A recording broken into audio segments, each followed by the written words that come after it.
The Autobiography of an LA Gang Member, Monster Kody. Preface.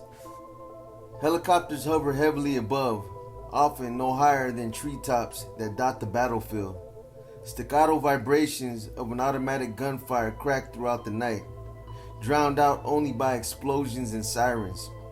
People hustle quickly past in a dangerous attempt to get anywhere the fighting happens to be heaviest. There is troop movement throughout the city, and in some areas the fighting is intense.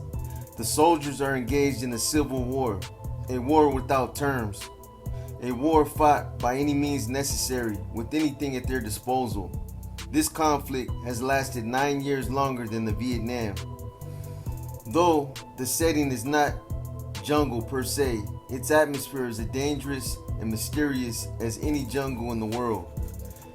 Neither side receives funding from any government, nor does either side claim any intelligence to any particular religion or socioeconomic system of government. There are no representatives from either faction in the United States, nor does either side recognize the Universal Declaration of Human Rights. Recruitment and conscription begins at 11 years of age. Squads of 5 usually make raids into neighboring territories for preemptive strikes or retaliatory hits on enemies and targets useful to the opposition. Although both armies are predominantly made up of males, there are many females involved in the fighting. These infrastructures were built initially on robberies and extortions. Today, however, they are maintained by proceeds from major narcotics deals and distribution throughout America. Each army has a distinct territory. The boundaries of some very large areas are broken by enemy cluster camps. Each enemy has a flag to which total allegiance is pledged. Each army has its own language, customs, and philosophy, and each has its own GMP. The war has been raging on for 22 years. The death toll is in the thousands, wounded, uncountable, missing in action, unthinkable. No one has noticed except for those recently involved in the fighting and those indirectly drawn in by geographical location, economic status, or family association. Other than this, the war has been kept from the world, hidden like an ugly scar across the belly of an otherwise beautiful woman. Under the guise of being a showpiece for the world, where prosperity is as easily found as water in a stream, America, for all her ostensible beauty, has an ugly scar across her belly that she has tried repeatedly to suppress and keep hidden from curious onlookers. More than a few times, she has almost been exposed, and this ugliness brought to light, but almost another garment would quickly be thrown over the rough spot, and all the turmoil and ugliness again blanketed it. But not this time. On April 29, 1992, the world witnessed the eruption of South Central Los Angeles, the concrete jungle battlefield of the Crips and Bloods.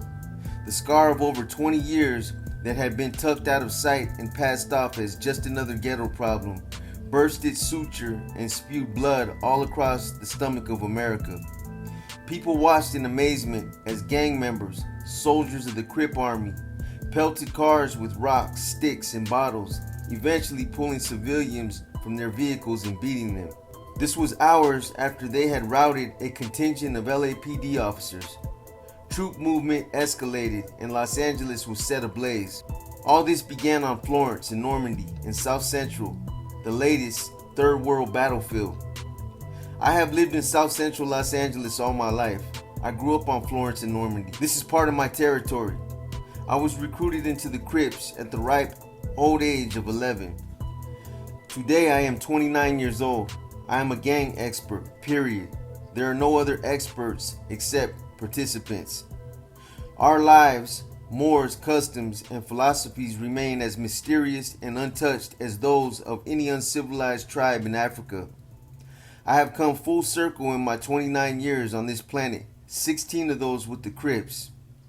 I have pushed people violently out of this existence and have fathered 3 children. I have felt completely free and have sat in total solitary confinement in San Quentin State Prison. I have shot numerous people and have been shot 7 times myself. I have been in gunfights in South Central and knife fights in Folsom State Prison. Today, I languish at the bottom of one of the strictest maximum security state prisons in this country. I propose to take my reader through the life and times of my own chilling involvement as a gang member with the Crips. I propose to open my mind as wide as possible to allow my readers the first ever glimpse at South Central from my side of the gun, street, fence, and wall. From my initial attraction and recruitment to my first shooting and my rise to ghetto star, ghetto celebrity status, right up to the South Central rebellion and the truce between the warring factions, the Crips and Bloods. Although no longer aligned with gang or criminal activity, I still draw a great deal of support from this quarter.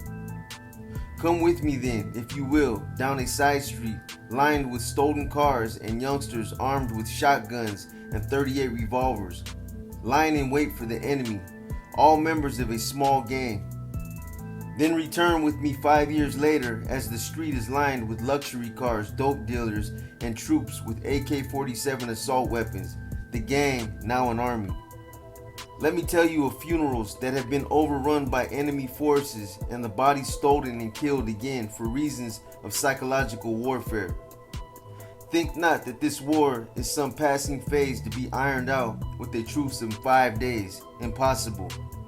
Sophistication has not, by any means, passed the gangs of Los Angeles. Surveillance, communication, and technology have now found their way into the military buildup of these two army factions. It is not for glory that I write this. It is out of desperation for the survival of the youths and civilians who are directly and indirectly involved in the fighting. I will attempt to draw serious analytical conclusions designed to bring about a better, more in-depth understanding of this malady, so that as to help reach workable solutions for all concerned. As with my life, I propose to bring the reader full circle to show the reality of a city gone mad in an attempt to rake the nation's murder capital longer than the District of Columbia and more consistently than Detroit. Look then, if you dare, at South Central through the eyes of one of its most notorious ghetto stars and the architect of its most ghastly gang army, the Crips.